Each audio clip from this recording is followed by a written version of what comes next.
नमस्कार दोस्तों, आज फिर से हम आप सभी के लिए दो सच्ची कहानियाँ एक साथ लेकर आए हैं और इन कहानियों को और भी दिलचस्प बनाने के लिए मैं इन्हें उन्हीं लोगों की नज़र से सुनाऊंगी जिन्होंने इस डरावने अनुभव को खुद जिया है। हमारी पहली कहानी है न्यू मैक्सिको की एक सुनसान झील पर कैंपिंग के दौरान हुई एक अजीब घटना के बारे में। मैं अपने पति और उनके परिवार के साथ न्यू मैक्सिको की एक छोटी दूर दराज की झील पर कैंपिंग कर रही थी। हमारे ग्रुप में लगभग 10 लोग थे और पास के कैंप साइट पर एक और 6 लोगों का ग्रुप था। रात का समय था और दोनों ग्रुप सामान्य गतिविधियों में व्यस्त थे। स्मॉर्स बना रहे थे, कुछ ड्रिंक्स ले रहे थे और कहानियां सुना रहे थे। तभी हम सभी ने सुना कि जैसे कोई छोटी लड़की मदद के लिए चिल्ला रही हो।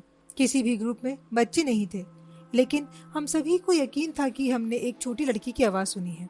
तो हम सब ने तय किया कि जहाँ से आवाज़ आ रही है उस क्षेत्र को मिलकर खोजा जाए। हमारे कैंप साइट के पीछे एक मैदान था और हम सभी ने एक बहुत लंबी, पूरी तरह से सफ़ेद आकृति को देखा जो शायद हमसे 100 फीट की दूरी पर मैदान में खड़ी थी और वही आवाज़ निकाल रही थी।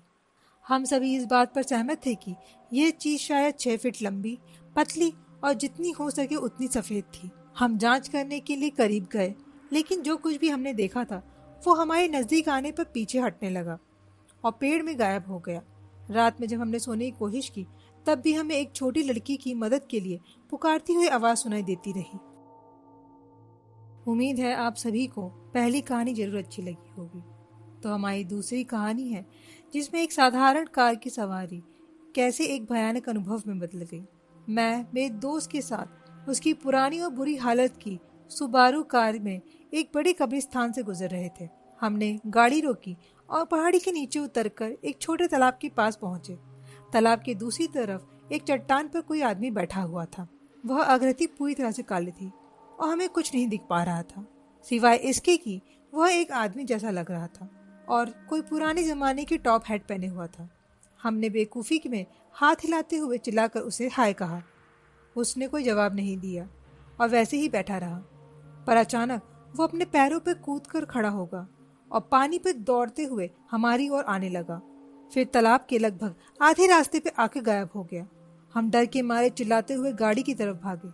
कार स्टार्ट करने की कोशिश करने लगे पर गाड़ी स्टार्ट ही नहीं हो रही थी और हमारे कार के पीछे जैसे कि कोई बहुत जोर से टकराने की आवाज़ आई। ये लगातार बजने की आवाज़ नहीं थी, लेकिन हर कुछ सेकंड में हम इसे सुन सकते थे। अंधेरे रात में जहाँ तक हम देख सकते थे बाहर कोई नहीं था, लेकिन कुछ कार पर शोर कर रहा था। मैंने अपना फ़ोन खोला और अपनी माँ को फ़ोन लगाने की कोशिश की, लेकिन मेरे फ़ोन में कोई नेटवर्क नहीं थे। हम में से किसी के पास भी फ़ोन नेटवर्क नहीं था। अगले 30 मिनट हम उसी कार को चालू करने की कोशिश करते रहे। उसके बाद कोई भी कार पर आवाज़ सुनाई नहीं दी, लेकिन हमें अपने आसपास एक भारी दबाव महसूस हुआ। आखिरकार कार स्टार्ट हो गई और हमने पूरी रफ्तार में पैडल दबा दिया। हम बहुत तेज़ी से कब्रिस्तान से बाहर निकले। हमने जैसे ही गेट को पार किया हमारे फ़ोनों में तुरंत नेटवर्क आ गया। एक बात मैं निश्चित रूप से जानता हूँ कि वहाँ कुछ था जो ना तो जानवर था और ना ही इंसान। अगर आपको हमारी कहानी अच्छी लगी तो लाइक एंड सब्सक्राइब करें और अपने दोस्तों के साथ शेयर करें। साथ ही अगर आपके पास कोई कहानी हो तो हमें कमेंट सेक्शन पर ज़रूर बताएं।